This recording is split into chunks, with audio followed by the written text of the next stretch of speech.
బామ్మ మాట బంగారు బాట అనే నానుడి నా విషయంలో నిజంగానే జరిగింది. ఎవరా బామ్మ?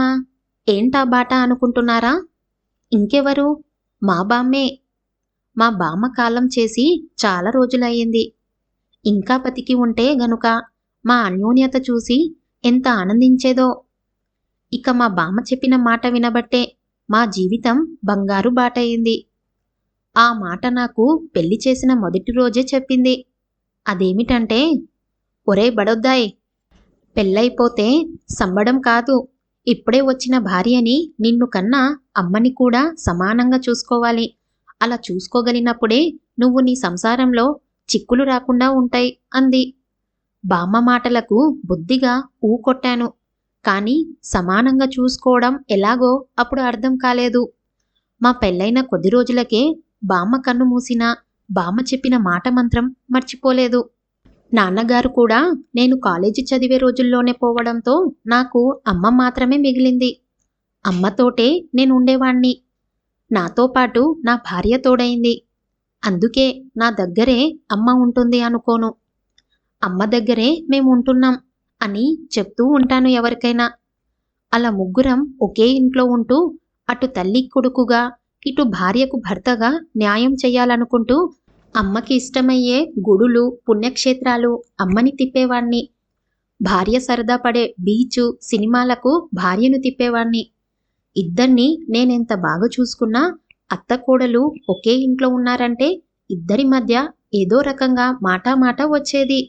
ఆ విషయం ఆఫీస్ నుంచి ఇంటికొచ్చాక ఎవరికి వారు విడివిడిగా నాకు చెప్పుకున్న రోజులు చాలా ఉన్నాయి.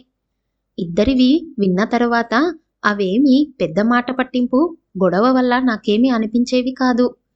అలాగని వాళ్ళ మధ్య రాజీ కూడా కుదర్చలేదు. అమ్మ చెప్పిందంతా విని భార్య మీద కోపం తెచ్చుకోలేదు. అమ్మని ఏదో అన్నమాట అని కూడా నా భార్యనెప్పుడూ అడగలేదు. భార్య అమ్మ మీద చెప్పిన మాటలు కూడా అమ్మనెప్పుడూ అడగలేదు. ఇద్దరి మధ్య మౌనవ్రతుడిలా ఉండేవాణ్ణి.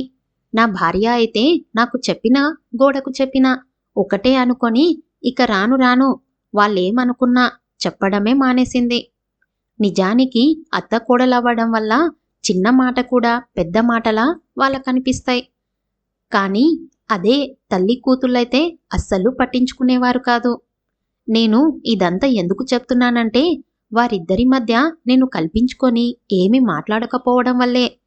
పెద్దగా గొడవలెప్పుడూ సాగలేదనుకుంటూ ఉంటాను. ఒకరోజు ఇద్దరికిద్దరూ ముభావంగా ఉన్న మర్నాడు మళ్ళీ మామూలైపోయేవారు. నా పెళ్ళై 3 పదుల దాటినా నా తల్లితో పాటు నేను, నా భార్య, పిల్లలు ఎంతో ఆనందంగా ఉంటున్నాం. అన్నట్టు పెళ్ళైన కొన్నాళ్ళు వాళ్ళిద్దరూ అత్తకోడలే అయినా ఇప్పుడు మాత్రం తల్లి కూతుల్లా బాగా కలిసిపోయారు. అందుకే మా బామ్మ నాకు గుర్తుకొస్తూ ఉంటుందెప్పుడు. మా బామ్మ చెప్పిన మాటలతో తల్లిని, భార్యను సమానంగా చూసుకున్నాను కాబట్టే జీవితం బంగారు బాట అయిందిప్పుడు.